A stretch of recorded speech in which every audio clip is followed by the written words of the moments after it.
Manusia-manusia ini emang layak kena bogem mentah dari netizen. Tingkahnya udah kayak bedak liar, susah diatur. Padahal dimasukin ke pesantren untuk lebih paham adab, tetapi malah jadi biadab. Lagian kalau pas ketangkep, kicep tuh kayak semut yang dimasukin ke air, nggak berkutik aja. Kasus pertama datang dari Kediri. Ada kasus Bintang Balkis Maulana, usia 14 tahun. Seorang santri, di mana emang lagi rame di berbagai media.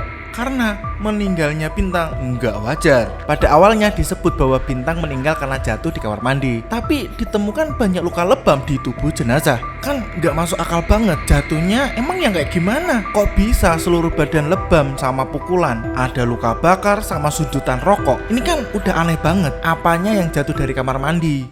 Pulang pondok kayak gini, pulang pondok tahu-tahunya kayak gini, Pak. Gimana, Pak? Gimana, Pak? Tenang, gimana, Pak? Pengawasannya apa? Kalau benjol ya mungkin bisa, tapi kalau seluruh badan kayak gitu, terus ngejelasin tentang luka bakarnya tuh gimana? Emang aneh ini pesantren, menutup-nutupi kasusnya udah kebangetan banget. Saya mendapatkan laporan anak itu jatuh terpeleset di kamar mandi, terus kemudian dibawa ke rumah sakit dari saudara. Sempet ngelarang buat ngebuka kain kafan korban, tapi karena ada darah yang keluar dari kafan tersebut, keluarga ngebuka kain kafan tersebut dan banyak luka lebam di tubuh, leher, dan dada. Nah, si Bintang beberapa hari sebelum kejadian sempat menghubungi orang tuanya, minta dijemput lah. Hal tersebut ngebuat sang ibu khawatir dan cemas. Tapi beberapa saat kemudian Bintang menelpon dan bilang nggak jadi dijemput karena udah merasa nyaman. Jadi si Bintang udah takut duluan sama sesuatu hal, tapi belum ngejelasin waktu chat sama orang tuanya karena cuma minta dijemput aja waktu itu.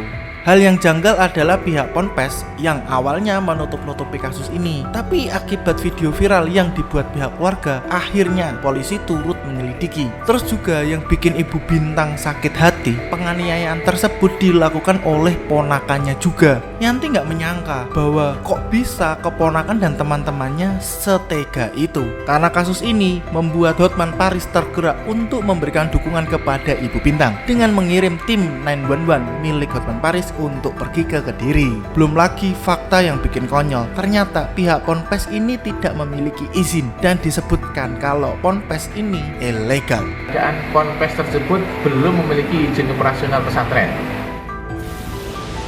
Kedua, ada kasus dari Hilmi. Hilmi meninggal dunia pada Desember 2023 lalu akibat dikeroyok 18 santri lain. Kejadian ini terjadi di Desa Manis Kidul, Kecamatan Jalaksana, Kuningan. Ini sih udah nggak waras, dikeroyok 18 orang. Ya pasti tepar lah. Pengeroyokan terjadi di gudang yang masih ada di area Ponpes. Motifnya diduga karena korban mengambil sejumlah uang. Di sini kalau memang benar korban mengambil uang atau mencuri, tapi apakah dipukuli hingga tewas adalah tindakan yang tepat? Mau bagaimanapun juga, kekerasan hingga menyebabkan kematian ya nggak pernah dibenarkan lah. Korban sempat dibawa ke klinik, setelah itu dibawa ke rumah sakit Juanda karena tidak ada dokter syaraf, kemudian dirujuk ke rumah sakit 45. Hasil CT scan ada luka di beberapa titik sehingga dimasukkan ke ruang ICU, tetapi nyawa korban sudah tidak tertolong.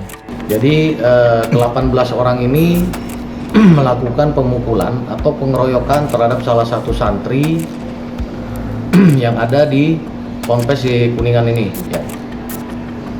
Untuk itu kami akan melakukan proses sesuai dengan peraturan perundang-undangan, dan untuk yang di bawah umur akan menggunakan sistem peradilan anak.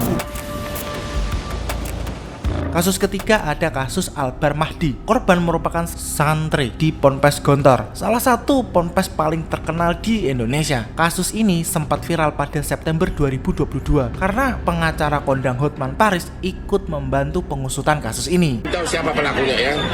Kejadiannya di dalam pesantren ya? Iya, Bang. Ya? Jadi meninggalnya jam 6 dikabarin pihak pesantren. Awalnya pihak Ponpes sempat menutupi kasus ini, di mana korban dinyatakan meninggal akibat sakit, padahal terdapat banyak luka di sekujur tubuhnya. Orang tua korban pun menuntut keadilan dengan memviralkan kematian tidak wajar anaknya, hingga polisi turun tangan dalam menangani kasus ini.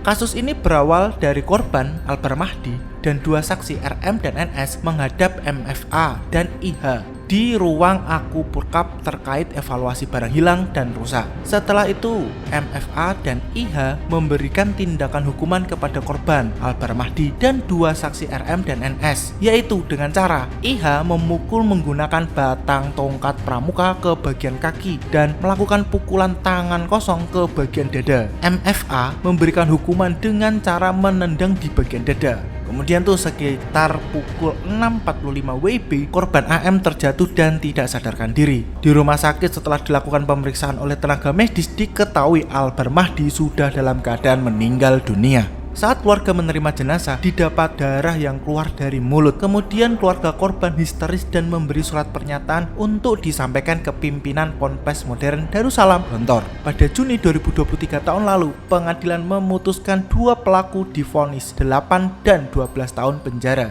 Kasus senior aniaya junior itu udah banyak, dan ini udah sekian kalinya di berbagai lembaga pendidikan dan di pondok pesantren. Sangat tragis karena premanisme malah tumbuh subur di lembaga pendidikan. Bahkan tempat paling beradab pun malah dapat perlakuan yang biadab dan ikut menyumbang kasus kekerasan yang berujung korban tewas. Dan kasus-kasus ini baru segelintir aja karena dari sudut pandang kekerasan, belum yang dari sudut pandang asusila atau pencabulan yang malah tumbuh subur di instansi pendidikan. Jadi gimana pendapat kamu? Mengapa dunia pendidikan bisa sangat meresahkan seperti ini? Apakah ini murni kelalaian pengawasan internal atau kurang tegasnya pemerintah dalam menyikapi kasus-kasus seperti ini? Atau kalian punya sudut pandang tersendiri terkait kasus-kasus ini? Komen pendapat kamu di kolom komentar.